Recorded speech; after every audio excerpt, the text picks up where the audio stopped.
bi se želel zahvaliti vsem vam, ki ste danes prisotni na predstavitvi knjige Andreja Božiča Pisava življenja, ki se dotika Celanove poezije. Zdaj, da nekako dobro intoniramo ta večer, bi prosil Silvestra Božiča, sicer Andrejevega očeta, če bi nam za začetek predstavljeno Celanovo pesnitev. Poprobo. Stesnjava. Zaneseno na ozemlje z neprevarljivo sledijo. Travje, vsak sebi razpisano. Kamni beli, z osenjavani bilja. Ne prebiraj več, poglej, ne pogleduj več. Pojdi, pojdi, brez sester je tvoja ura, ti si doma. Kolo zlagoma samo sebe obrača. Prečke plezajo po črnkrstem morju in polju, noč ne rabi zvest. Nikoder ni zate vprašanja. Nikoder zate vprašanja. Okraj, kjer so legli, ima nekakšno ime. Nima nikakšnega. Niso legli tja. Nekaj je leglo mednje. Skozi to niso videli. Ne, niso videli. Govoričili so o besedah. Nobena se ni zbužila. Sen jih je prešel. Prešel. Nikoder vprašanja. Jaz sem leglo med vas. Bilo sem razprto, bilo slišno. Tikalo sem k vam, vašemu dihu sledilo. Jaz sem takšno še vedno, vi zgolj spite.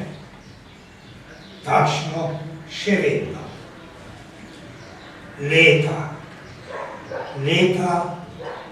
Leta, prstec tipa navzdol in navzgor, tipa okrog, stiki občutne in zeva širno vsak sebi. Tu se spet skupaj je zraslo. Kdo to je prekril? To. Kdo? Prišla beseda, Prišla je skozi noč, želela žarenja. Pepelje. Noč in noč. Do očesa pojdi do mokrega.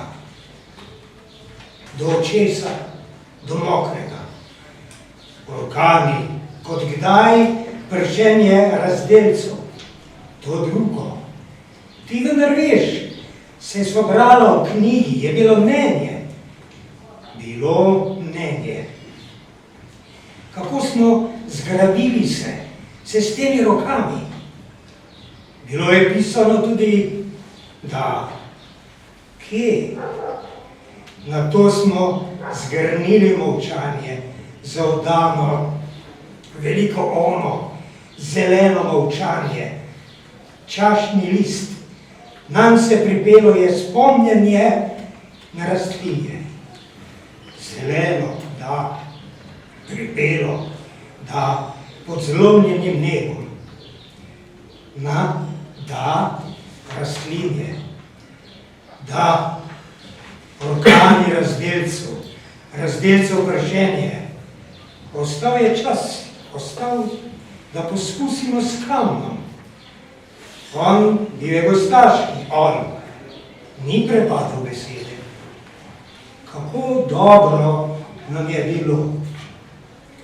Zrnasto, zrnasto in nitasto, steblasto, gosto, grozdasto in žarkasto, ledvično, gladko in grudasto, rahlo razvejano. Ono ni prepadlo besede, ono je govorilo je rado suhim očem, preden jih je zaprlo. Govorilo, bilo. Mi nismo zrahljali prijema, stali smo med osredjem, porasta zgradba in je prišlo. Prišlo je scela do nas, prišlo skozi skrpalo nevidno, skrpalo v poslednji membrani in svetov je, tavžen kristal je pognalo.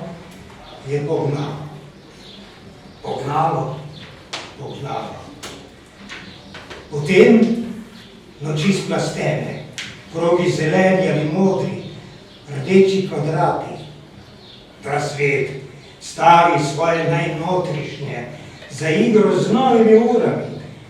Krogi rdeči ali črni, svetli kvadrati, nikakršno letno osenčje, nikakršno mirno orodje, nikakšna dimna duša se ne popne in poigra.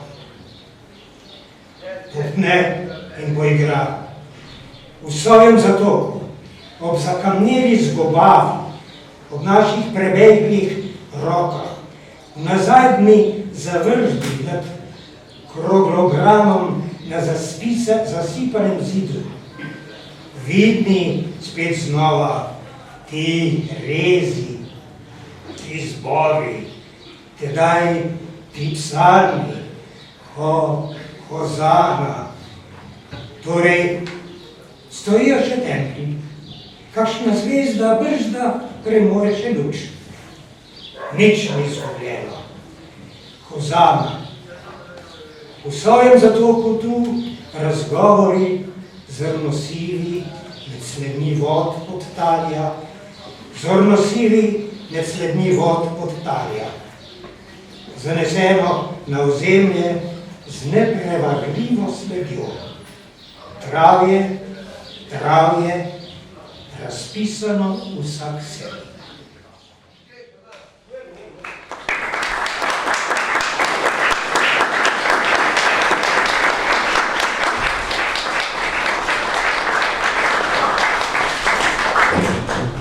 Bi se najlepše zahvalil za to programacijo, ki je seveda bila podana tudi z nekim občutkom iz dramskega časa, če tako rečem, v katerega je nekako sodil tudi Ceran. Danes smo seveda v zadregi, ali še zmeraj delimo ta čas, ampak nekako smo zdaj lahko podoživeli dikcijo pesnika, ki je seveda navzoča tudi skozi knjigo Andreja Božiča Pisava življenja. Že sam naslov je tu nekako en diktat Pisava življenja, o tem seveda pomislimo na neko izkustvo, na neko občutje življenja, ki seveda ni samo posredovano skozi Ceranovo poezijo, ampak tako rekoč nekako raste pred nami.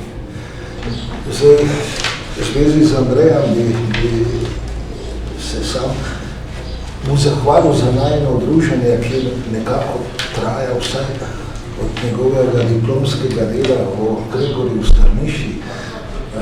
Imam še živo v spominu razgovore, ki so jih takrat imela vsa tehtanja in podobno. Mislim celo, da je v to podobnem času nekaj, da se je nekdo ravno diplomskega dela lotil Strniše oziroma njegove pesniške zbirke Oko.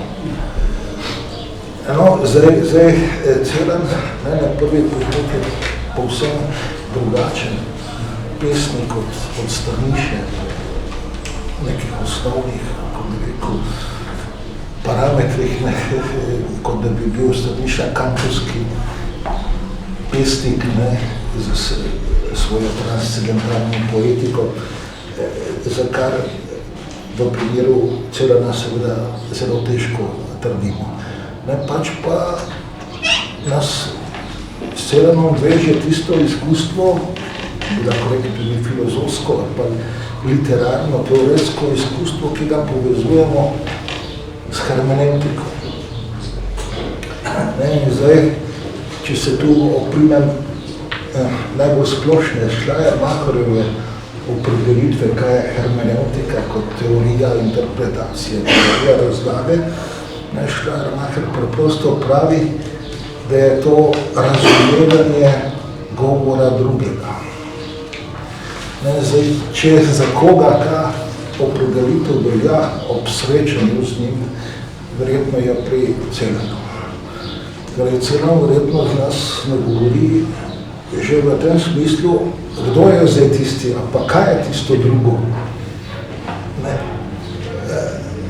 glede katerega je hermeneutika spravljala v nek interpretacijski postopek in tako naprej. In ob soočenju s Celanovo poezijo, kar seveda zelo dobro izpričuje sama ta knjiga, pridemo v zadrego. Kaj je tisto, kar nas nagovarja kot ta drugost, bodi si da vzamemo raven jezika, bodi si da vzamemo raven drugega kot drugega ti, bodi si drugega kot tistega, kar je od človeka drugačno. Andrej, kako si se soočil s to dimenzijo drugosti? Ja, najprej, mislim, da jaz res lahko zahvalim Dejanu, da je pripravljen prevzeti vodenje tega pogovora in tudi hvala vsem, da ste prišli. V bistvu se bom povrnil nazaj k Strniši, ker si ga ravno že omenil, pač, ker je ravno iz tistih pogovorih, ki smo jih imeli ob Strniši, si mi ti omenil to knjižico od Gadamerja. Se prav spomnim, da, ker sem jaz pač nekako se lovil že takrat, kako se zdaj pač sploh, če je to neka Strniševa poezija, ki je pač seveda popolnoma drugačna, mislim popolnoma drugačna od Celanove, ampak vseeno je pa ta element svojo, mislim, nosi v sebi, morda s tistimi, sploh v zbirki Oko, kjer nastopajo v bistvu razne pošasti, nekakšna upričujočenja ali pa imaginirana upričujočenja tistega drugega, te neznanskosti ali pa tudi neznosnosti ali pa recimo nedomačnosti tega drugega. In pač, ko sem se s tem nekako spopadal, pač ta poezija me je nagovorila, ampak nekako nisem, mi je Dejan predlagal pa, da je ravno v tej knjižici, ki sem jo potem jaz prevedal od Hansa Georga Gadamerja, Gadamer spregovori ravno o tem, kaj pomeni razumeti pesmi, kaj pomeni interpretirati in v bistvu zame, čeprav sem Celana že prej poznal, sem ga že prej bral, najprej v prevodih Nikol Grafenarja. V bistvu, ko sem bral to knjižico, sem ga prvič v nemščini. Tako da tukaj se te pogovori se vseeno, kakorkoli se nekako tudi odbijajo drug od drugega, vendarle nekako tudi prepletajo. In ja, potem je pa prišlo to srečanje z Celanom, ki je pač zdaj nekako ki je zame in tudi mislim za mnoge tiste, ki se jih pač dotakne, čeprav je to neka resnično kompleksna poezija, ki ima veliko različnih dimenzij, ampak ja, se pa na nek način vse te pojave, te drugosti, ki prihajajo, tisto, kar Celan imenuje samo pogovor, ne, da je pesem, ki je po njegovem pogovor, da je pesmi vsaka stvar, vsaka reč podoba tega drugega na nek način. In da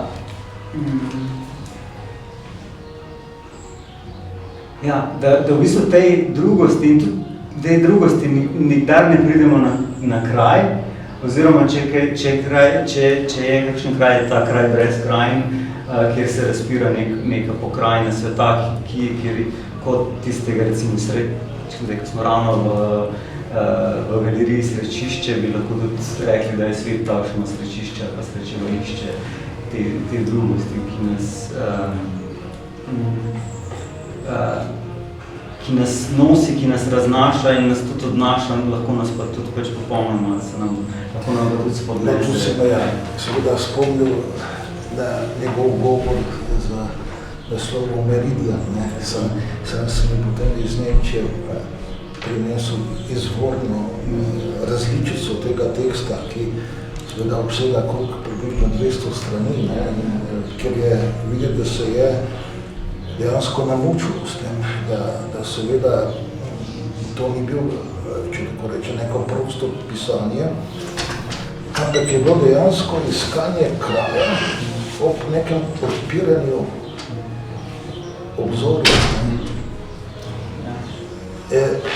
In to se zdaj opazi recimo v Celanovi Golubici, ki je torej ne samo, da je hermeneutično težavna, ampak je hermetična, torej ni dostopna seveda na neki ravni, kot bi recimo smo bili navajeni v tradicionalni liriki. Zdaj tu je še eno vprašanje, recimo tradicionalna lirika ima to lastnost, da ustvarja skupnost. Če rečemo Homer, če rečemo Shakespeare, Dante, če rečemo Prešeren, je to nekaj, kar tvori neko skupnost, torej pogovor, ki ima nek učinek, ki ga Celanovi Golubici ne moremo na nek način pripisati neposredno. Zdaj, eno je sam ta njegov izgubljeni kraj, čisto življenjsko, če tako vzamemo, drugo je seveda skozi samo poezijo, ki pa je, in ravno to Celan v Meridianu trdi, je pesem je pogovor. Kako to, da ta tenzija, ki je med pravzaprav to, da se dobesedno zapre v besedo, da bi jo odprl, kako je ta dimenzija pogovora prisela iz tega? Če se mogoče vrnem k temu vprašanju skupnosti in ravno tega izgubljenega kraja, seveda to je posredovano pač čisto z nekim osebnim izkustvom, pesnikovim osebnim izkustvom, pač izgube staršev v holokaustu, izbrisa tako rekoč njegove domovine, njegovega bega iz Černovica oziroma Črnivcev, danes v delu Ukrajine, včasih pa pač so bili del Romunije, ki pa, oziroma Bukovina, ki je bila pač del Habsburškega imperija in tudi za to judovsko skupnost je bil Dunaj ena taka točka, tudi Celan v enem izmed svojih govorov, kot točka nanašanja, ker so nemško govoreča judovska skupnost v nekem zelo etnično raznolikem okolju z močno udeležbo judovske skupnosti. In seveda potem po drugi svetovni vojni, potem, kar se zgodi tega, tako rekoč ni več. On najprej pobegne v Bukarešt, ker nekaj časa že potem vendarle doseže tisti Dunaj, ki ga je na nek način razočara in potem pride v Pariz, kjer pač tako živi do konca svojega življenja. na nek način ta, seveda pa hkrati svojo poezijo s tem, da ustraja v pisanju nemščine, v jeziku, ki pač je bil v času nacizma tako zlorabljen, recimo, ali pa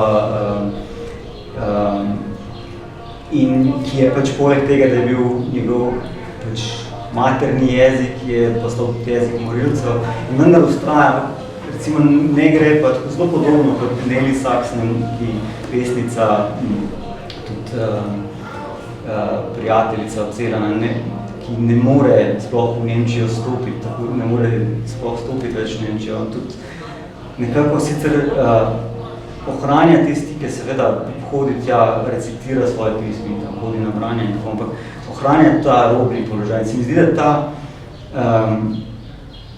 da ta robna pozicija, ki jo na nek način v bistvu jo čisto zavestno privzame tudi, ne? Se mi zdi, da omogoče, da se mu tudi govorica, njegova lastna, pač pokaže kot tisto na nek način drugo, s čimer se mora boriti.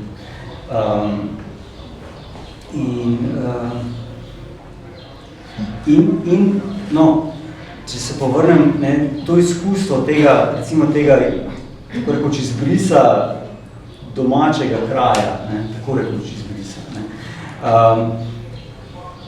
In je tisto, kar recimo indicira tudi tisto potem, da poezija se ne more več, ali pa se, oziroma je zelo težko pride do tega, da bi spet bila nekaj takega kot vzpostavljanje skupnosti. Ravno zaradi tega reza, ki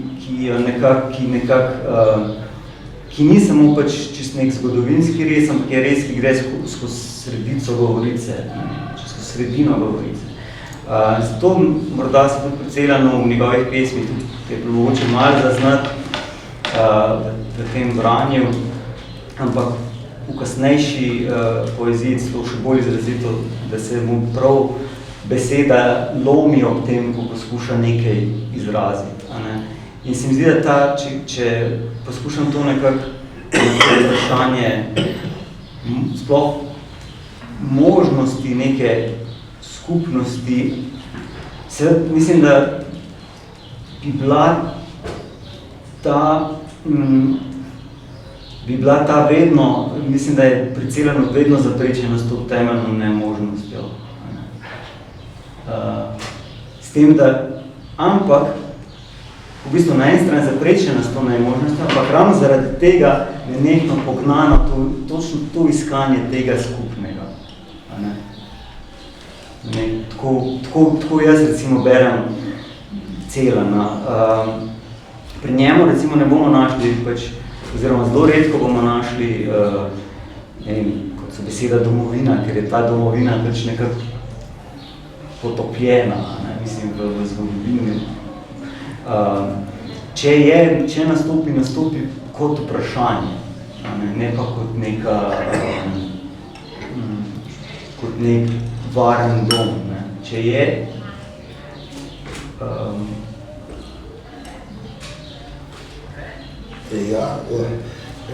sam se spomnim, ko smo že pri Celanovi nemščini, ko sem prijatelj Petru Travnjo, ki ga znaš, je v predavanju Celanovi brezpodobni pesmi in sem mu Nikotove elegije v nemščini. Potem sem ga pa opozoril na neko mesto, kjer je bila pravna beseda fruktbelag. In je bil Peter prepričan, da je to iz Celana vzel, ampak beseda je bila vzeta iz Prešernovih nemških poezij. On je potem na to napisal knjigo Heidelin, Evropsko jutro, nekako tako, to nosen naslov. Ampak, se pravi, zdaj s to iskanje kraja v brezkrajnosti, lomljenje horizonta, tako rekoč, da se odpre to obzorje, To je seveda neko izkustvo, ki bi ga zelo težko, recimo, v neko življenjsko razpoloženje. Kot da je poezija tu pravzaprav z enim pisalom čez. In tu se seveda Celanovo pesništvo velikokrat z religioznim izkustvom, ki je seveda judovsko v tem primeru. Jaz sam tu, kako bi rekel, sem bil precej previden, da bi ga, kako bi rekel, sam v neko tradicijo razumel. Se mi, da celo bi lahko tvegali, da enako izzove religiozno izkustvo. Torej, da nisem, in to mogoče, ta nastanjenost v nemškem jeziku, se mi zdi, da to v veliki meri celo podpira. Torej, danes smo, kako bi rekel, ko je angleščina splošen univerzalen jezik, v katerem pesnijo tudi pesniki. Pri nas je pomembnejše, da recimo najprej se izda pesniška zbrka v angleščini, potem jo preverjajo nazaj v slovenščino, recimo. Je, torej ta pot, ki jo je on izbravil, je seveda, se mi zdi, da je dobil neko točko, kjer so vsi ti kulturni, kot samo opozarjaš, on je bil tudi provajalc, kar nam tudi govori skozi. Ja, v bistvu, če potem morda začnem s tem vprašanjem religioznega, pa potem vrnem nazaj v Gorici, ker mislim, da se v Gorici Celanove pesništva na načinu, kako različne govorice prihajajo v njem do besede in tako rekoč markirajo svojo prisotnost znotraj njegove govorice.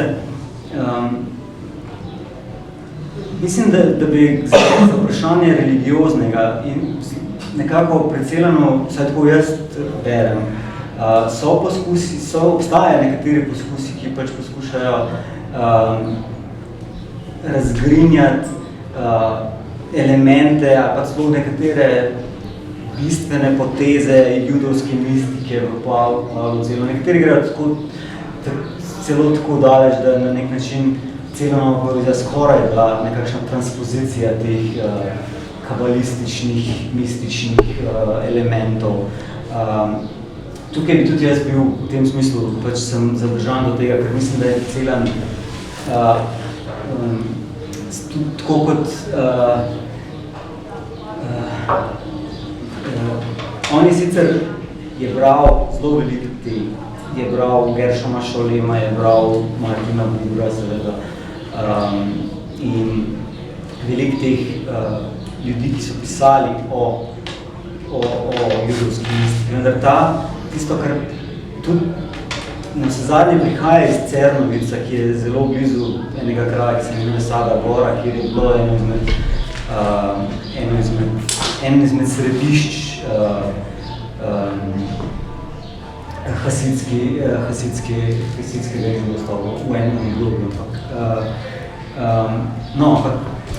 Zdaj, kolikšni meri ti elementi ali pa njegova judovska vzgoja in tako prihajajo, jaz mislim, da tudi ti so, tako kot na nek način vse, zaznamovani s tem bistvenim rezom, s tem rezom, ki ga potegne, s tem in mislim, s tistim, kar je bilo poskušen, kar je nacizem poskušal narediti v drugi svetovni vojni, ko dejansko poskušal izbrisati neko celotno kulturo in s tem celotno tradicijo.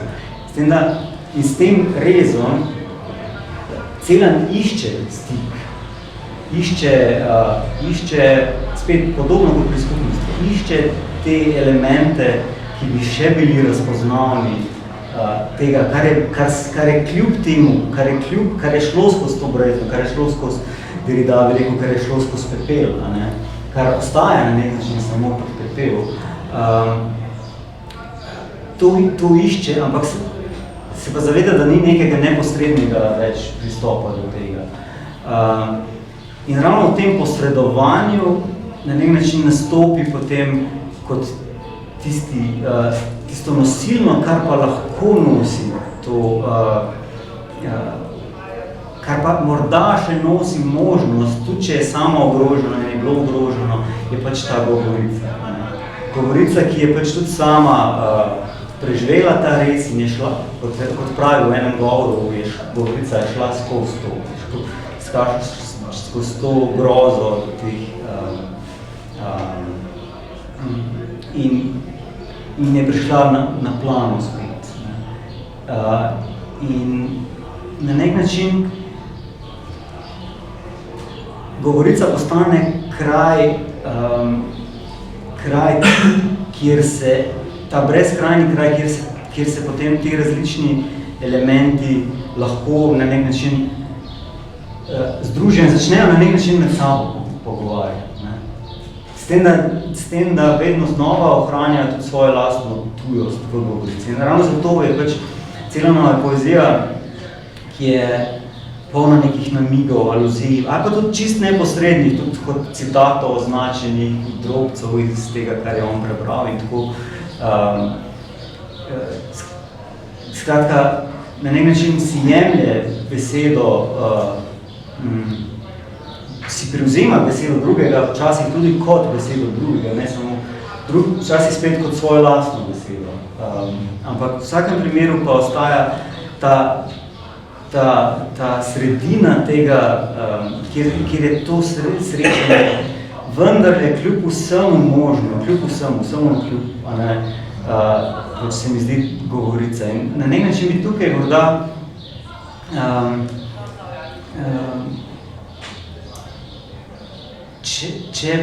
mislim, to je v bistvu je težko, mogoče tako res apodiktično in tudi jaz v svoji knjigi vedno znova vse skupaj opremim z vprašaji, ker je zelo težko karkoli trditi, oziroma bi pa, da morda se tukaj pač naznanja tista možnost, kjer bi pač lahko pa tudi recimo vprašanje judovstva in to na nek način prišlo na plan. Mislim, da ta zaznamovanost s tem, to imenujem res včasih, s tem, kar je, seveda zdaj to, mislim, ta res, tega res, da ne smemo zdaj zgolj, ali pa sploh ne smemo zgolj samo biografsko imati, da je to zdaj pač nekaj, kar je celan pesnik kot prestol in na nek način to, seveda, to je seveda tudi res, ampak lahko bi vse to predstavil in o tem ne bi govoril, recimo, ali pa bi spregovoril, da to prihaja do besede, vse tako jaz to berem, in da je to tukaj nenehen, poleg tega iskanja, tudi nenehen boj s to možnostjo govorice, da bi nekaj pa izrekla. Da bi izrekla tudi tisto skupno, ali tisto religiozno. To tu praviš res zareza, ne? Ja. Iz te zareze bi lahko, če smo rekli hermeneutika, drugega, da se govorica kot tisto drugo, pa če uporabim besedo, eno, ki je na mesto govori nagovor, da je po nagovoru mogoče. Oziroma, ker to je tudi povezano s tem, da zdaj verjetno je epohalno izkustvo človeka, torej ne samo zaradi situacije 45, ampak tako, da verjetno v svoji človeškosti nima nič za povedati. To, kar je človek kot govorno bitje, da je s tem končal. Se pravi, imati govorico kot nekaj, kar nam pripada, verjetno ni. In to je zareza. Se mi zdi, da recimo, če bi nek kraj, da je to. Tisto, kar si nekako namignil, je zdaj nagovor govorice. Tisto, kar lahko sprejmemo v njej, kot tisto drugo govorico, ki pa nas nekako rabi. In verjetno je tu neka točka, kjer je Celan postal za filozofe, torej ne samo avtor, ki bi ga interpretirali, ampak ki so ga vzeli v središče svojega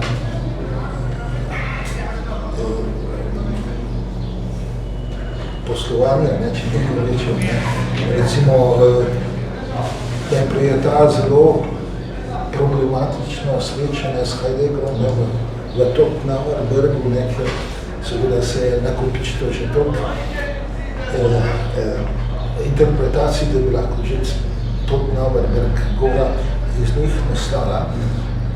Ampak seveda ključno in to zadeva seveda tudi drugi dve knjigi, to Gadamerjevo knjigo Kdo sem jaz in Kdo si ti in Derridajevo knjigo o Omni, ki je kot prevajalka sodelovala kot Lenka, kjer je omogočil razgovor med dvema, bi lahko rekel, tradicijama hermeneutike, gramatološko in alegorično, ki bi sicer ne bila možna. Če pomislimo na tisto prvo srečanje med Gadamerjem in Derridajem, ki se je vrtelo okrog dobre volje do razumevanja, je bil to razgovor, ki ni peljal nikamor, ampak vendar je prav Celano sta se pa toliko zbližala, še posebej, če upoštevamo potem še Derridajev posthumni govor za Gadamerja in tako naprej. Torej, kako je zdaj to, da je ravno filozofija na nek način potrebovala ta nagovor Celanove poezije, da steče pogovor. Torej, neka filozofska skupnost je bila možna v tem kontekstu. To verjetno te je bilo ključno posebej. Ja, v bistvu, tudi zato sem predlagal pri Hud Apokalipsa, da se prevede ti dve knjigi od Gadamerjeva, kot je že dejan omenil, in Derridajevo. Ker se mi zdi, da ravno na nek način, če jo vsako posebej jemljamo, se vsaka na svoj način pač imata neko svojo vrednost in tako, ampak se mi zdi, da če jo skupaj jemljamo, na nek način pustita tisto bistveno spregovoriti. Tako sem nekako tudi jaz sam v svojem, v tej knjigi poskušal nekako soočiti, čeprav se, kot je Dejan omenil, sta se pač večkrat soočila, čeprav je ta pogovor bil bolj resnično bolj deloval kot pogovor gluhih, kot pa s tem, da seveda tukaj se morda Gadamer vedno izkaže kot tisti, ki je nekako bolj odport v tem smislu, šele kasneje potem Derrida počasi, tudi kot priznava tem eseju, ki smo ga vključili tudi v to Derridajevo knjigo, da je na nek način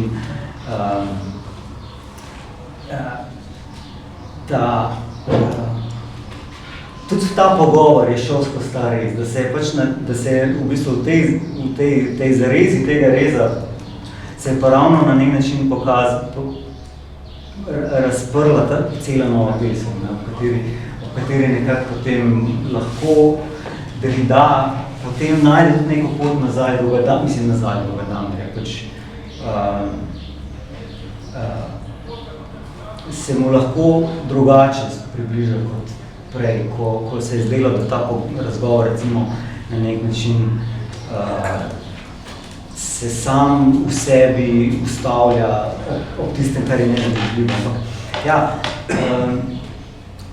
Se mi zdi, če vzamem ti dve knjigi, je Gadam, mogoče tako malo, jaz sem v knjigi potem poskušam to, kar se na nek način kaže kot precejšnje nasprotje med to hermeneutično tradicijo in recimo tem, kar je postalo razvpito pod imenom dekonstrukcija. Ne? Čeprav se zdi nekako, da ni nekega posledovanja, tukaj potem poskušam v ta dialog uplesti še eno misel enega nemškega filozofa Bernharda Waldenfelsa. Ne zato, v bistvu, da bi poskušal poiskati neko posredovanje med tistim, ampak ravno, da bi se ravno tisto bistveno poskušalo nekako razpreti med tema. In v tem smislu jaz berem njuno poskušanje, njune poskuse s Celano, Gadamerjevega in Derridajevega. Če Gadamer na nek način, morda bi tudi tukaj bi lahko vzeli to, mogoče bo zdaj že malo metafora ratala, pa tega reza. Ne? Če Gadamer na nek način v svojih interpretacijah Celana skuša iti čez ta res, v tem smislu, da pač recimo temu drugosti pesniške govorice, tujosti pesniške govorice, ne? In pravi, da pač interpret mora povedati to, kar je razumel, ne? Pač to je njegova namečina. Je Derrida tisti, ki na nek način ustraja pred tem rezom in ga hoče upričujočiti kot rez. Potem se pri njemu to čist pač dejansko se okrog reza vrti, oziroma celo bolj določne njegova knjiga Šibolec se vrti okrog obreze in se pravi tega ne samo judovskega običaja obrezovanja, kot neke bistvene datacije, ki na nek način zaznamuje ne samo pač posameznih dovoljenja, ampak pač to govorico, ko govorite o obrezanju besedi. Medtem ko kasneje pa na nek način Derrida v tem spisu Ovni, za katerega se meni zdelo smiselno, da ga uvrstimo v to knjigo Derrida. Ravno zaradi tega, ker tukaj pa poskuša misliti oboje. Poskuša misliti tako Gadamerjeva pozicija, pač je to le nek spis, ki ga je napisal v spomin Gadamerjev, ampak vseeno, poskuša misliti to in hkrati svojo. In na nek način skozi ta res, to prekinitev, res prekinitve vzpostavi neko možnost razgovora med njima.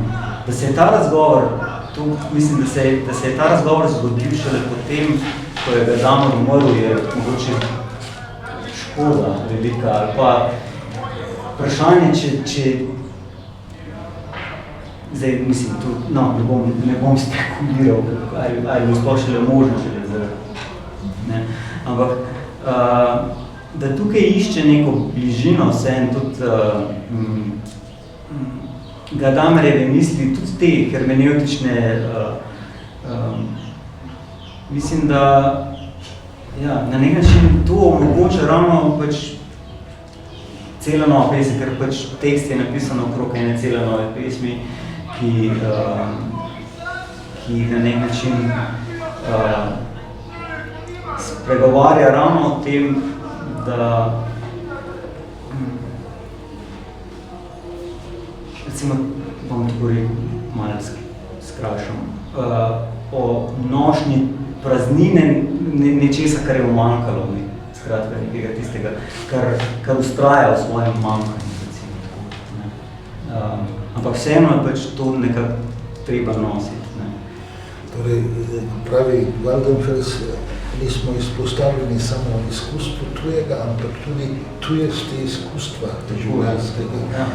To se mi zdi, da je on nekako tudi poznavanje tudi francoske misli nekako formuliral.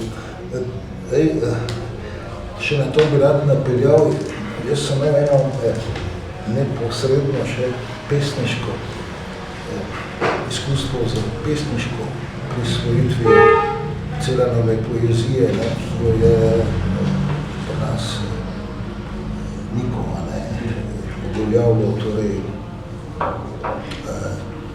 zdi se mi, da ta njegov opus izbrisi, ker se odloči za elegični stil, bi v nekem smislu brez neke prisvojitve, ne, zdaj, če to besedo lahko uporabimo, Celanove poezije nekako ne bil mogoč. Torej, na meni z Mikutem sva o tem tudi večkrat govorila in se mi zdi, da je potem celo njegovo pesništvo, zdaj, pa to lepo prosim, neko vrednostno sodbo vzeti, prišlo v svojo vrstno krizo, da je izkusil to mejo, o kateri govoriš ti, in vem, da se je matril s tem, katera forma bi še sledila elegijam. Torej, da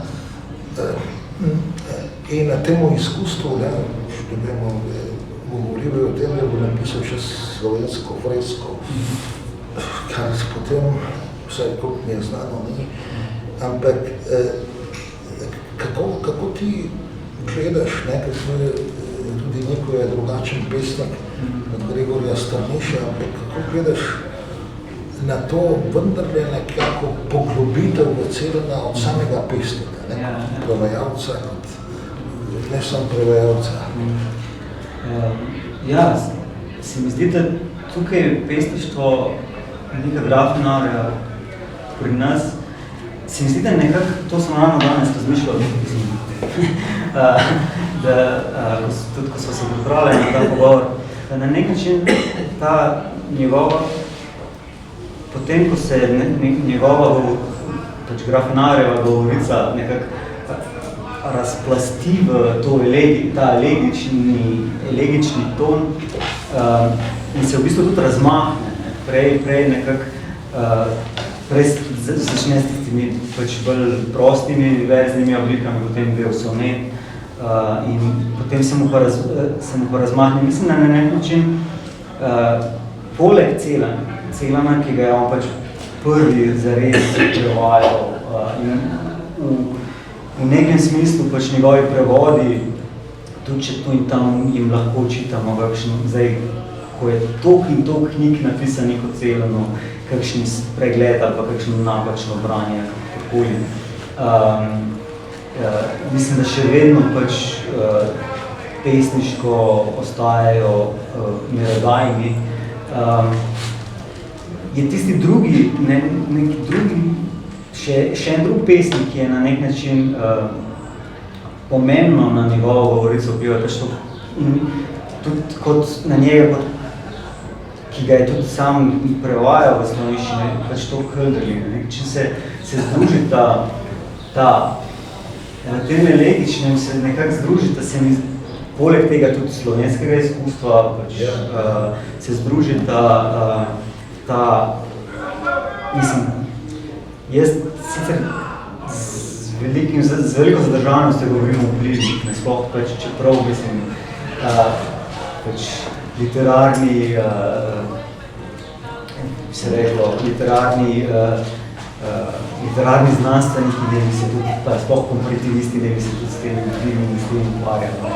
Ampak, pač, tukaj jaz zavzemam eno tako malo, da sem jaz, da bi o tem razsojal. Ampak sta pa, se mi zdi, da nekako te dva konvergirata, te dva vpliva, pogojno rečeno.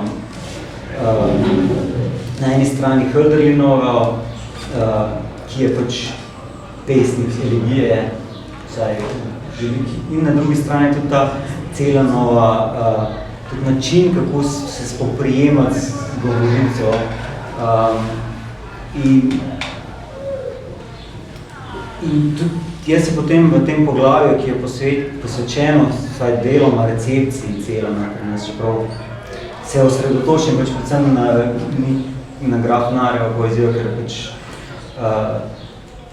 se mi zdi doslej, vsaj koliko imam jaz pregled, tudi prej in potem tista, ki je res bistveno predvila ta nagovor Celanove govorice.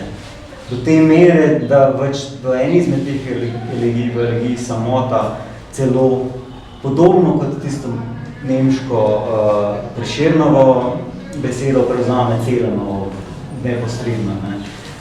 Tisto neben, ki je besedo, ki jo jaz pač uporabim za nek način poskus tega, kako opredeliti to součinkovanje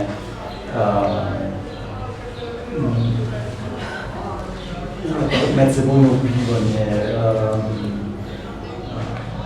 ponavljanje. To se spomnim, ko je tako 4-5 minut, kako je moral to besedo nagovoriti, celo to. Zdaj v slovenščini naletimo na neko težavo, pri prevodu seveda ne moramo intonacijo nemške zajeti, ampak je zanimivo, ko smo napoteli na to Platonov oziroma predlog, ki seveda je v slovenščini povezan z drugim mogoče, da govoriva o tem nagovoru, torej tudi tvoj naslov pisava življenja je nekako to ob življenja, pa življenje ob. Ta ob pride na hini isto, kot da si kliničen. Biti ob nekom je drugače, kot da si pri Ili Kocbek je napisal neko pesem z naslovom Oba, kjer potem pride to še v dvojino, da ta ob, koliko priložnosti ima še danes v poeziji, v srečevanju, ta Geheimnis des Begegnens, ki ta Begegnen nemški je oba zelo lepo pride, pa ob na dan.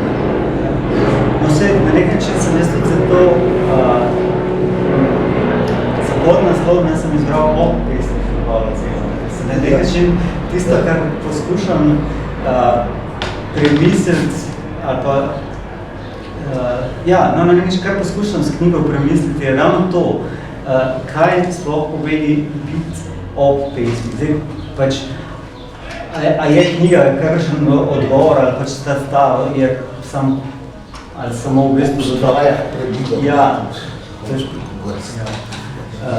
Tako da, ali je to nekaj, pač, kar, ali je ta knjiga kakšen bolj odgovor, ali sam še pač množi ta vprašanja, ampak ja, je na nek način, ravno zaradi tega sem šel v ta o-pesništvo, ne zaradi o-pesništvo, ki kaže na neko pozicijo, recimo temu, izrekanje, morda celo od zgore na vdol, poskušati se postaviti ob pesništvo v tem smislu, da poskušamo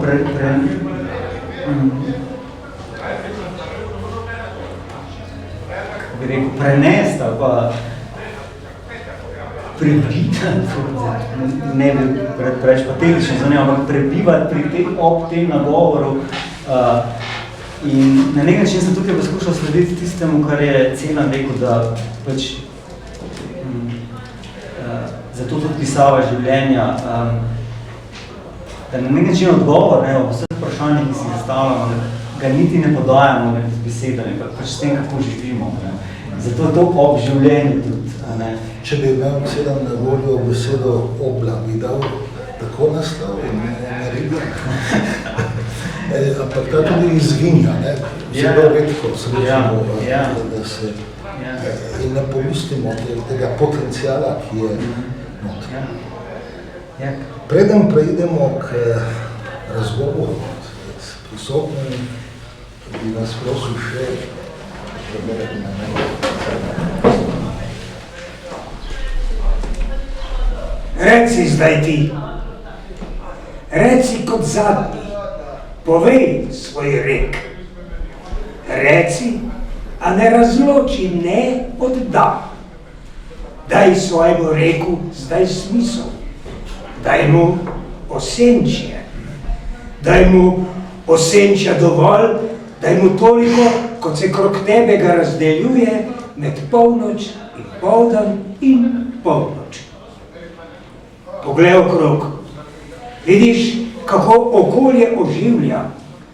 Pri smrti oživlja. Res reka do reka osenčje. Vendar se krči ti kraj, kjer stojiš. Kam sedaj osenčja razgaljeni? Kam? Uspni se, ti pa je navzgor. Ožji postaneš nespoznatnejši, tanjši. Nitka po njej želi zvezda navzdol, da spodaj bi plavala, spodaj, kjer se sama le skeče v drhtenju razseljenih besed.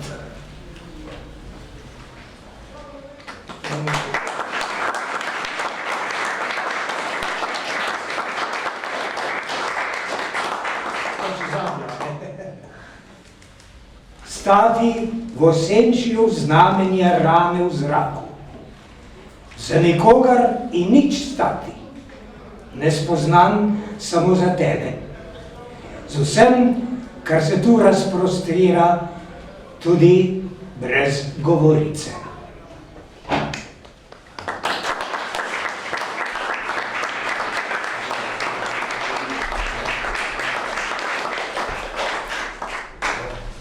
Zdaj prosim, če ste bili nekako spodbujeni, nagovorjeni, ali ste pa brez govorice. To nekaj ni tako. Ja, samo podzemlje. Recimo mene, jaz sem malo, nisem še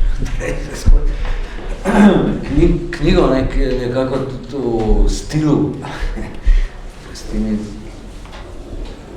odprta, ne, pravzaprav vprašajo vezajo. Ampak recimo mene to razmerje zanima pristop, ne, med na eni strani Gadamerjem, dobro, pa Derridajem, ker sem bil zdaj fasciniran.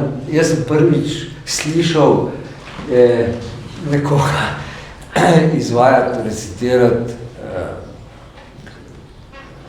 Celanovo poezijo, ne, na glas. In to je čist nekaj drugega kot pri branju, ker pri branju dejansko, recimo, če tako, prije do neke diseminacije. Medtem, ko tukaj pa je zelo jasno, je to zadaj, ampak tukaj govori en glas. Ne?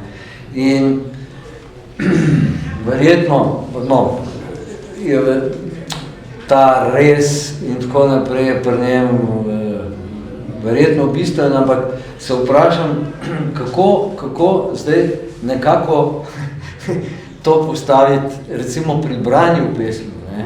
To, a prevlada zdaj ta Gadamerjev, ne, da moraš nekako pravzaprav vseeno neko celoto, ne, ker recimo pri teh tudi razlagah pesmi, ne, enkrat sem imel to, zdaj ne vem, se naslov o Liebknechtu in ne, če veš vse te, a je nujno za bralca, ne, ker to potem še bolj vodi v neke meandre, da to se ve, ali je to vseeno mora biti neko izkustvo, kjer gre za nagovor, a je to eno glasja, več glasja, ne.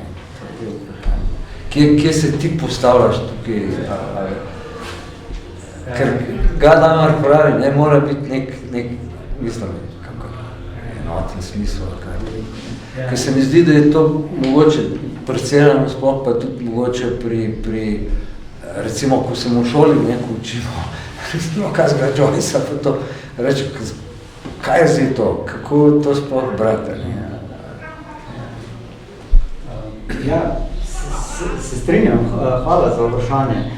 Mislim, da ja, zdaj ideja, ne, jaz sem za to knjigo, sem pač te pesmi, ki jih citiram, pač tudi sam prevedel in ko sem jih prevajal, pač sem se nekako trudil tudi ohraniti, da bi recimo tudi se, mislim, sem rekel, zdaj pač nekaj časa je že menilo, odkar je Grafnar prevajal, ampak in med tem je tudi vidno skoraj celotnega celo nam prevedel, ampak se rekel ravno zato, ker je zdaj pač tako v bistvu nek način vseeno dosegljiv celan, da pač poskušam jaz pač eno drugo braniti. Zato sem se pač odločil, da sam. In ravno iz tega je prišla potem tudi ideja, ker čeprav sem se trudil nekako pač recimo po svojih pač močeh, da bi te pesmi tudi v slovenščini govorile ne kot se pravi, pred mojim prevodom, da bi govorile ne kot nekaj, kar je prevajal nek literarni znanstvenik ali pa filozof ali kakorkoli, ampak pač, da bi res kot poskušale pesniško spregovoriti. Ampak seveda nikoli pa ne veš potem, kako to potem zveni. Zato sem ravno prosil mojega očeta, ne, da pač kot dramski igralec, ne, ki pač ima profesionalno, tudi čisto kilometrino in tako s tem, da tudi jaz slišim. Tako da tudi zame je tudi to v bistvu nekaj čist drugače. Tudi če bi recimo poslušali, kako je Celan bral svoje pesmi, je to tudi čisto eno drugo izkušnjo. Ampak ja, se pa strinjam, v tem mogoče sem, kar se tiče te recimo polifoničnosti Celanove poezije, morda malo, in tega reza, ki prihaja, ki se na nek način razmahuje znotraj te poezije, tako da se v bistvu naseljuje čez celo pesem. Ja, je pa to vendarle in tudi pač Celan vedno znova na tem ustraja, da je to pač vendarle govorica enega človeka, ne? Enega smrtnega bitja, ki pač govori danes in tukaj. Ne? Tako da je vedno tudi ta element singularnosti na to singularnost. Tudi če se ta singularnost kaže če je v bistvu nezanimljiva kot taka in zato v bistvu pač na nek način spregovarja v pomanjkanju boljše besede, na maoričen način, v tem smislu, da različne odstenke vedno znova kaže, ampak vseeno je pač singularne. Če se poskuša Derrida nekako krožiti okrog te singularnosti, kako jo nekako zajeti, ne vedoč, da se ji ne da, ga damo pač tukaj na nek način in tu je tudi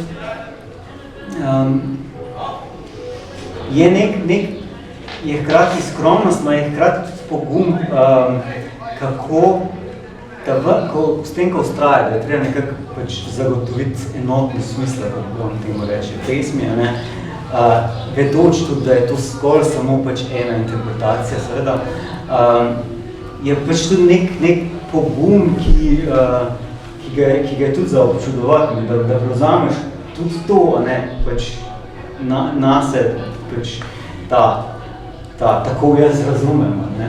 Jaz tukaj, kar se mislim, jaz sem že po naravi tak, zato tudi ta moj slog je tako, da se poskušam, da se postavim ravno v sredino tega, ne. Poskušam zdržati oboje, nekako zagotoviti vse neko, ne, hkrati pa kako bi rekel, na nek način zdržati tisto, ali pa nositi tisto, tisto, kar bi Celan tudi imenoval, recimo, tisto neznosno pesmi samo, ne, da pač nekako tega ne prekriješ, ampak pustiš odprto. Zdaj, pač, ne vem, zdaj, koliko to ne proizvaja nekih drugih zakriti, to spet ne.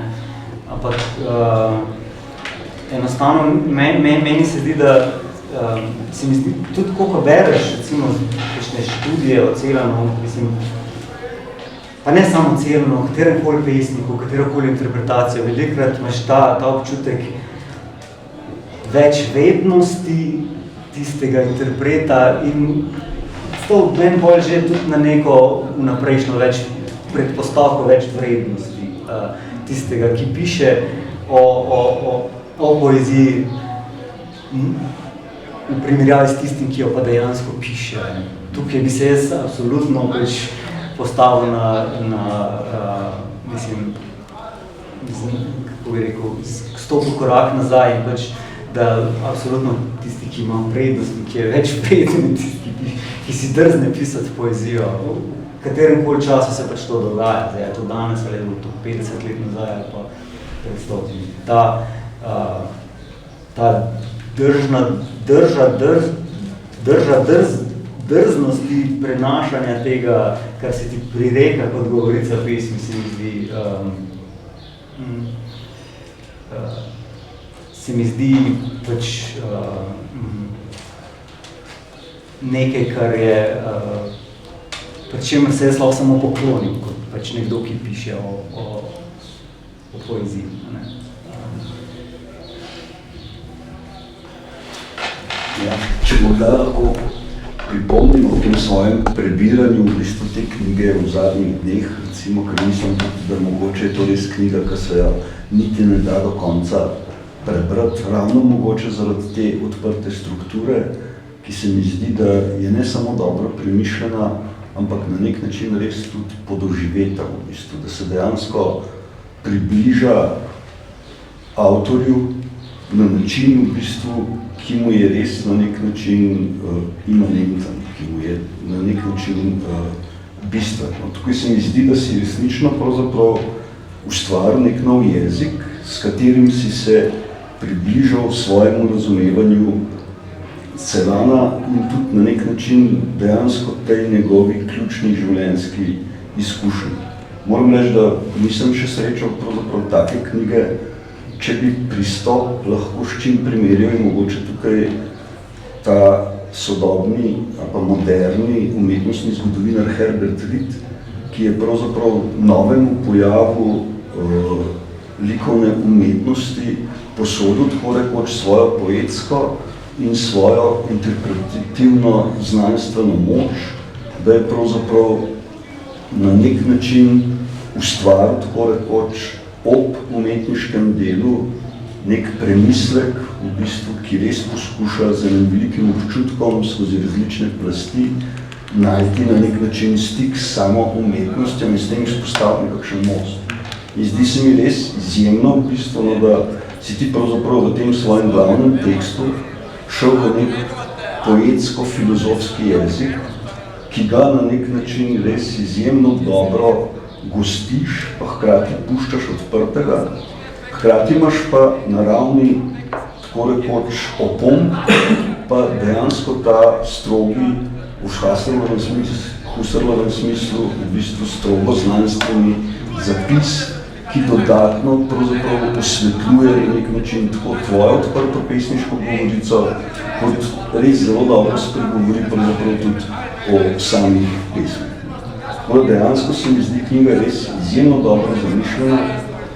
Tudi to, kar je verjetno glede na doktorat, saj kolikor sem razumel, novost v bistvu, se pravi to stesnjenje, ki na nek način tukaj širi in odpira, se pravi tesen, ki na nek način odpre strukturo, ki je pravzaprav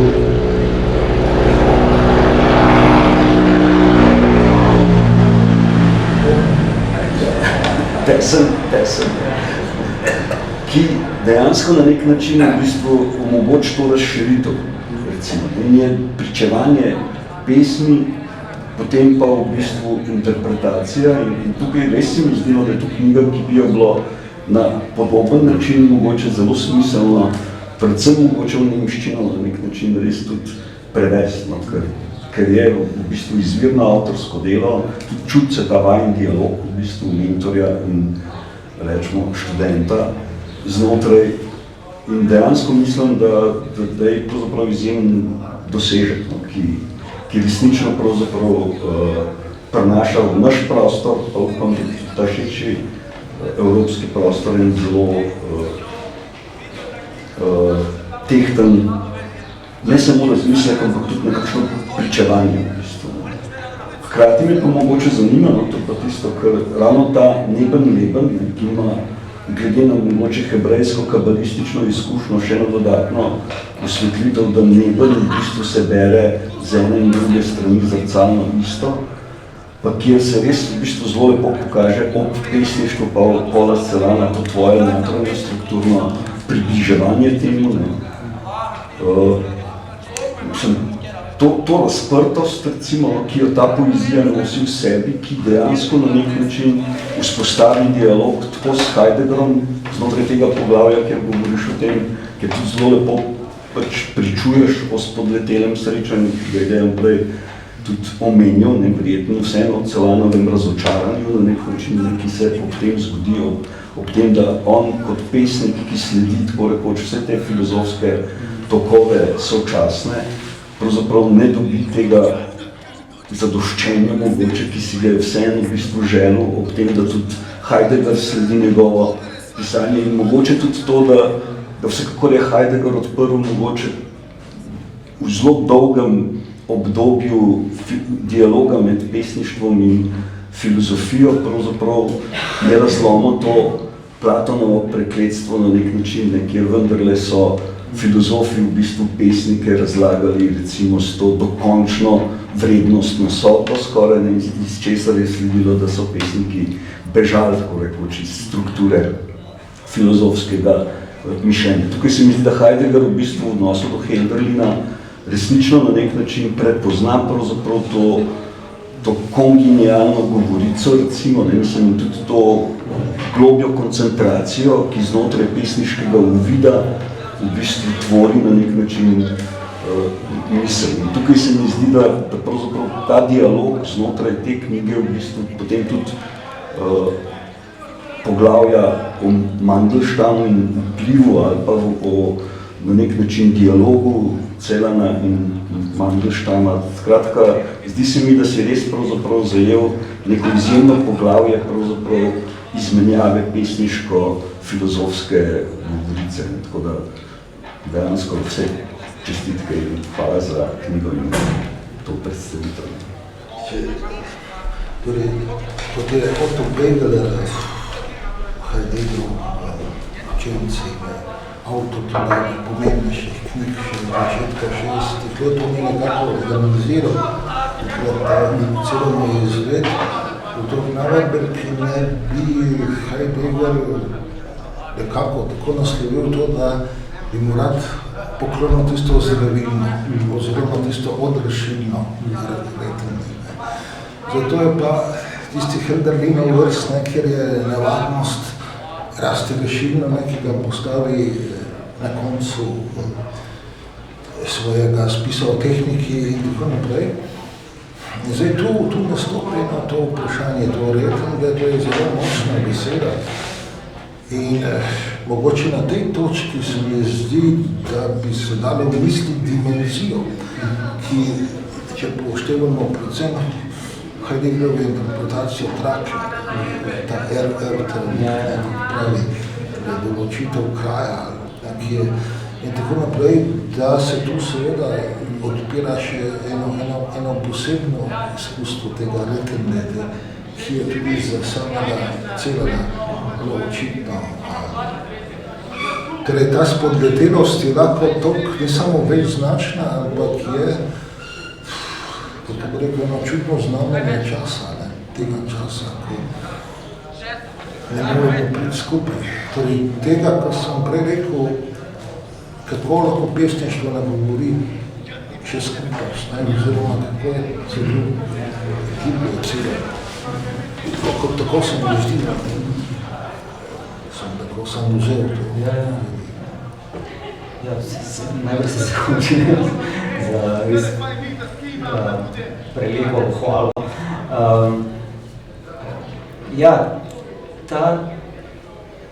Na nek način sem poskušal točno to, pač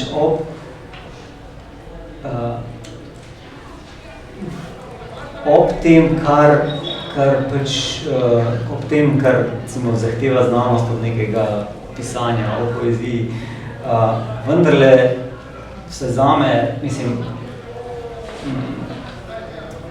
tisto bistveno, mislim, je tisto, kar prihaja do govorice, tisto, in to, kako mi poskušamo na to, kar pač prihaja do govorice, odgovoriti. Zdaj, na nek način mi odgovarjamo z nekim, v bistvu odgovarjamo, na nek način odgovarjamo s svojim življenjem sami. Ampak kako zdaj to, kako se to življenje zapisuje v to, to se mi zdi, da je tisto,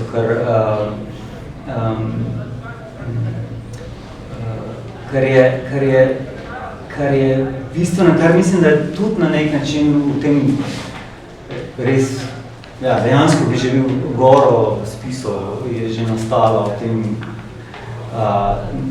slavno, neslavnem srečanju med Celanom in Heideggerom. In ja, pač bilo je, mislim, na nek način za Celana verjetno, ker je pač Heidegger si je pridržal ta molk do konca svojega življenja. Je bil Celan verjetno razočaran, ampak mimo tega je pa pač bistveno ravno to, da sta pa vendarle, kako sta pa sploh prišla skupaj, zakaj sta Celan sploh izrazito do te mere, da celo Fögeler, ki ga je Dejan pravkar omenil, je nekaj časa deloval kot nekakšen posrednik med njima, je tako rekoč hodil od enega do drugega in se z vsakim pogovarjal.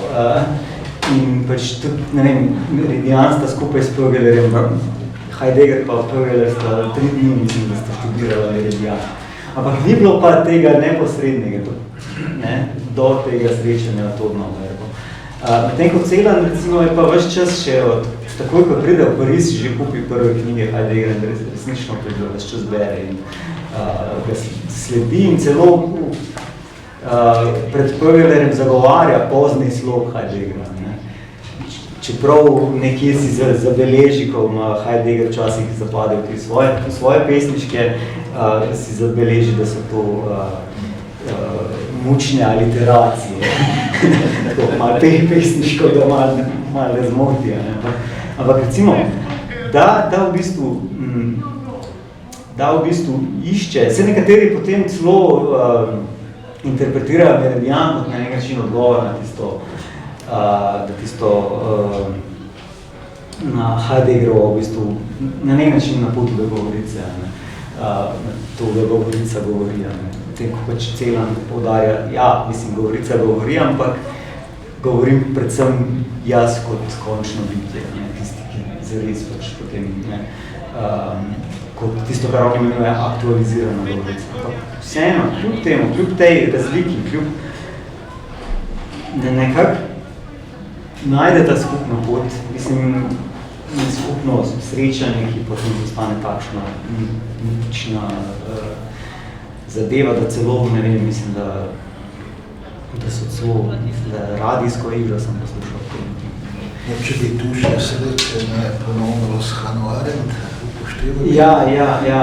Potem se zakomplicirala. Tako da tu je,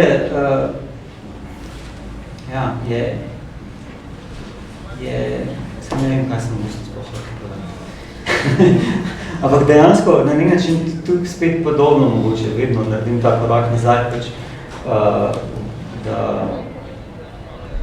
če je to na nek način med njima ostalo neizgovorjeno, ne tudi za nas ostane neizgovorjeno.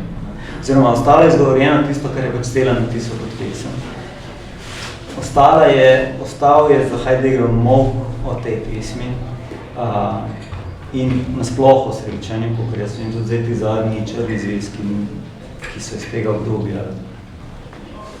To sem že takrat, ko je Peter Travni začel izdajati, sem ga poprašal, kaj je napisal o tem srečanju Heidegger.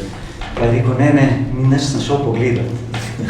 Tako da že takrat sem vedel, da bo verjetno tudi še eno razočaranje. A veš, so pa še eni zapiski, ki jih je Heidegger spravil v Glocknerjev slovar, take listke, tisto še oklevajo, in mogoče, da je na teh listih, ker ti dnevniki še niso tiste, ta zadnja, če tako reči.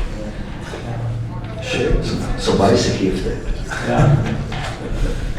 Fliegende Blätter, kako bi se temu rekla, leteči listki. Ja, to je namreč potom je Peglerjev. Da je postavil tja, ta Glockner, veliki stovar.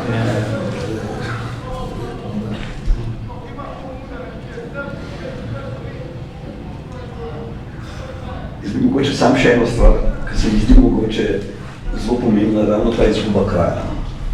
Ker znotraj arhitekture zdaj v bistvu se pač zelo močno prepoznava ta, rečemo, brezkrajnost. Se pravi, ta globalna civilizacija, ki na nek način uničuje tako rekoč ta neposreden stik s krajem. In dejansko lahko definiramo množico ljudi ali pa množico predvsem kot izguba tako rekoč te singularne prostorske krajevne identitete. Recimo. Tudi v neki smeri, ki jo odpirajo kritični regionalisti, pa potem mogoče predvsem Johani Palasma, je ravno ta prehod iz abstraktnega prostora space v konkretno, neposredno krajevnost place, recimo, ki edino omogoča, da človek celostno doživlja svet. Vse ostalo v bistvu je pravzaprav neke vrste naše projekcije. Ne?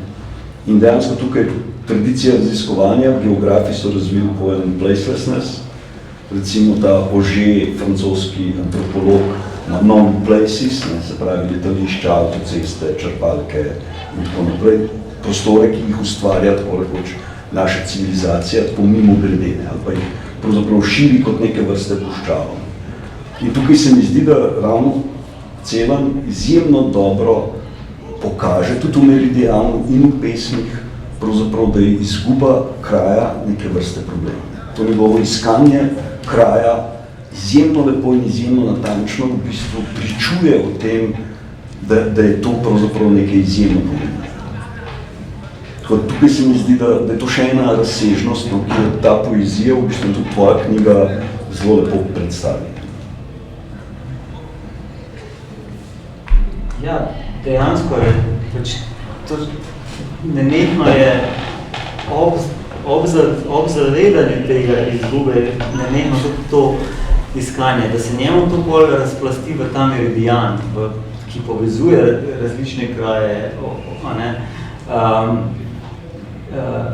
je na nek način en poskus, kako preseči to brezkrajnost, recimo temu, danes bi se reklo mreženje krajev, ampak ni to, to bi bilo preveč globalistično, mišljeno verjetno, ampak zato, ker je tisto, kar on v enem zapisku napiše, da je meridian nevidno povzdignjena rima.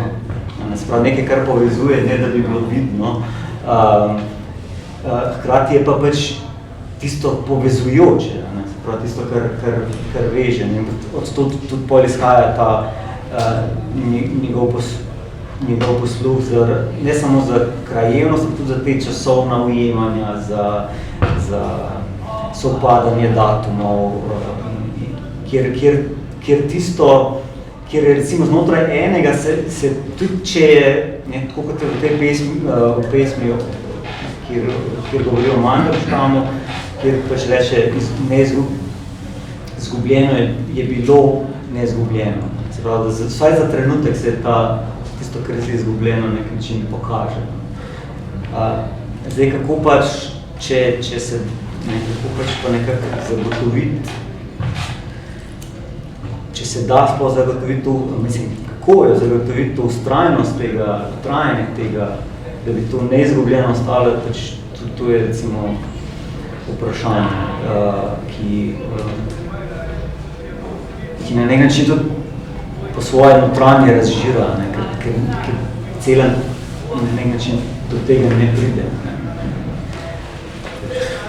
Tudi tu je pomenljiva slovenska beseda kraj, ki v srbščini oziroma hrvaščini pomeni konec. Na vseh koncih sveta. Ampak hkrati je začetek. Tukaj je. Potem pa ta onkraj, beseda, kaj neki, recimo, ravno Celanu verjetno postaja, ki je dobesedno prevod za utopijo. Onkraj. In ta utopičnost, zdaj tu bi lahko ravno obcelano, kaj je bolj človekov kraj, zakaj je ta utopos ali je topos. Tu se mi zdi, da je problem tega, kar si načel, kako človek lahko danes sploh naseljuje kraj. Zakaj? Ker je izgubil mogoče, torej tu se verjetno ravno v tej ključni besedi tudi v filozofiji kraj, Pa se mogoče obratno vprašati, a je možno živeti človeško izven ali pa onkraj kraja? Ker tukaj se mi zdi, da bi lahko najdel ta koren za izvorni nihilizem, recimo, te civilizacije. V slovenščini imamo izjemno lepo besedo, razkrajanje, ki pokaže v bistvu hud problem na nek način, ne, če gremo, tako rekoč, onkraj kraja.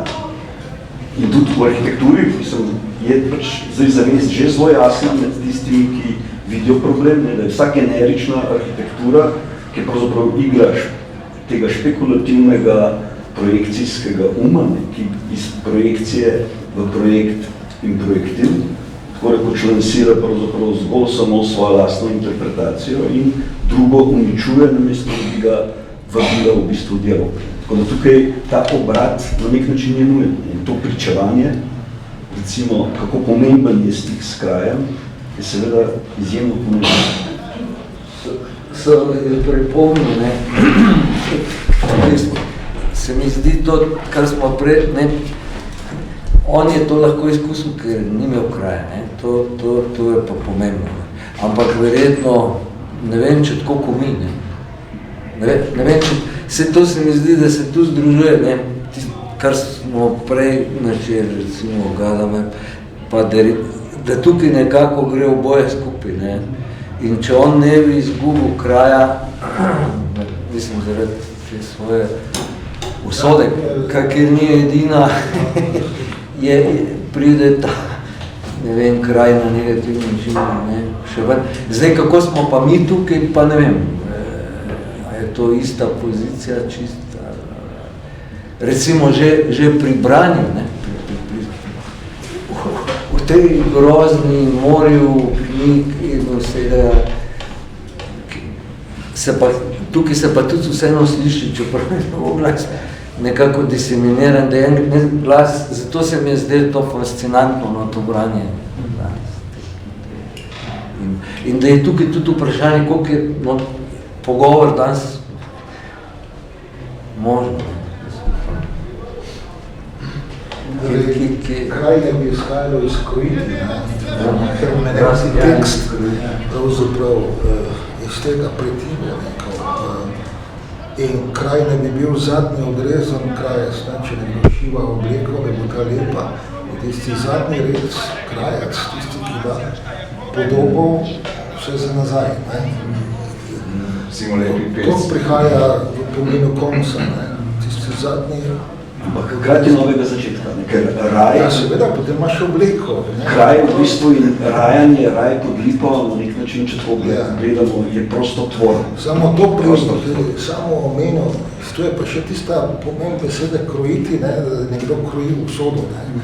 Torej, ki je zelo poudarjena in se mi zdi, da to je pravzaprav ta usodni kraj, ne, Bukovina, za nekdo, ki je vržen dobesedno, ne, v tem smislu, the war from right, in ki potem seveda se zasnuje. To se mi zdi, to izkustvo. A ni koncentracijsko taborišče v bistvu izvorni ne kraj. Se pravi, je pravzaprav črna luknja, iz katere tako rekoč se je razvila civilizacija, ki na nek način tvori tako rekoč to brezkrajno polje, kjer imamo termin, terminal, terminator, recimo vse te besede, ki ustavljajo tako rekoč čas, ne? Zato da interpretirajo, v bistvu ustvarjajo ta tako rekoč brezkrajni prostor. Vse ta koncentracija je danes globalno taborišče, če vzamemo. Dokumenti, ki jih imamo in podobne reči, so v tem udeleženi. Sam kultura, recimo, če vzamemo, ne, vedno izvira tako rekoč iz te krajevne danosti. Ta kulturna raznolikost, recimo Evrope ali pa kateregakoli konca sveta, je pravzaprav vezana in je na nek način uglašena tako rekoč s krajevnimi strukturami. Mislim, tudi v poeziji Prešernov krst je položen pravzaprav v konkretni kraj. Mislim, v strukturo od vrbe do, rečemo, savice na nek način zelo jasne konotacije. Mislim, podobno Lemontovega poezija. Skratka, ta konotacija, mislim, s krajem, pa tudi to prepoznavanje v bistvu na nek način posebnosti nekega prostora se vedno na nek način dotikajo tako rekoč kraja, ne pa abstraktnega prostora. Tukaj se mi zdi, no, da se odpira pravzaprav v 21. stoletju neka možnost, ki je bila v 20. nažalost zgrešena, je bila spodletela v bistvu. In da bi bilo dobro na nek način v tej smeri razpred, tako rekoč, mogoče tudi to, no, zakaj Gadamer in Derrida se v začetku ne strinjata, ne, ampak oba sta nosilca vsak svoje, tako rekoč, krajevne kulture. Na podoben način, kot se Habermas in Lyotard ne strinjata o strukturi postmoderne. Za Nemca Habermasa je to nadaljevanje modernitete, za revolucionarno dediščino Francoza Lyotarda je to popolnoma nov koncept. Tukaj se da videti, da nekako krajevna kultura na nek način vsem vpliva pravzaprav v to iskanje univerzalnih odgovorov. In tukaj se mi zdi, da ta kulturna raznolikost na podoben način kot biotska raznovrstnost v bistvu edina, ki lahko ustvari tako rekoč neke pogoje v bistvu za življenje na zemlji. Da tudi ta vojna zdaj v bistvu ki na nek način se vrši v Ukrajini, v krajini, na nek način kaže na ta problem. Nekaj globalnega, imperialnega pogleda v bistvu, pa neke krajevne, osebne, človeške, kulturne razlike in identitete.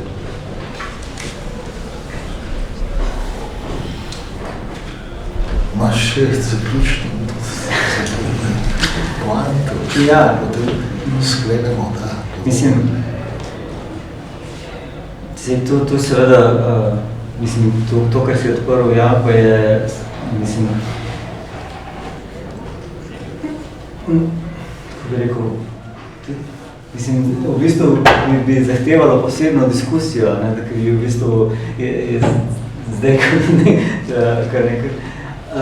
Morda bi tako pač, bi se vrnil k celam, pa mislim, ne da bi zdaj kakšenkoli odgovor na to, mislim, da to, kar govoriš, je pač zadeva eno bistveno razsežnost, ki jo je dobro premisliti, ki bi bilo dobro tudi pač mogoče, mislim, ja, ki bi bilo dobro premisliti, vsekakor zelo natančno in tudi, ampak tisto, kar, če se zdaj vrnem cela na njegovemu Meridianu, oziroma govoru Meridian, natančno, ne bo za šala, ne bo za res, ne, se na koncu pač, proti koncu govora pač, ne, znotraj literarne vede imamo tako imenovano raziskovanje toposov, v tem smislu pač, kaj so splošni toposi neke poezije, pa kako neč. In pač, ne, zdaj, pa recimo, ali je na to se tudi Gadamer v svoji knjigi, ne, da pač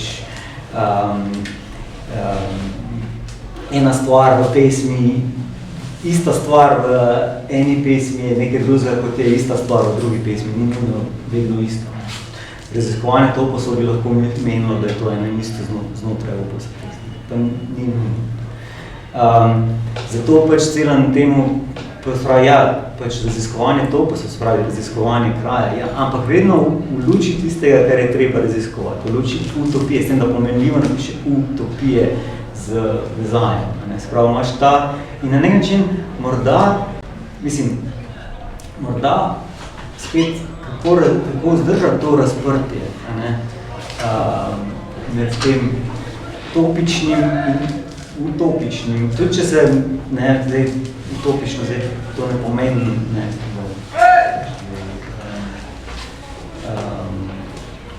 da zdaj poskušamo neke utopije revolucionarno udejanje. Da je tudi ta utopična dimenzija na nek način inherentna človekovi naravi. Že samim tem, ko naseljuje kraj, se mu razpira tudi pokrajine sveta. Ja, zdaj, kako je, če si razseljen, kot je recimo celan, če se je pač drugo vprašanje.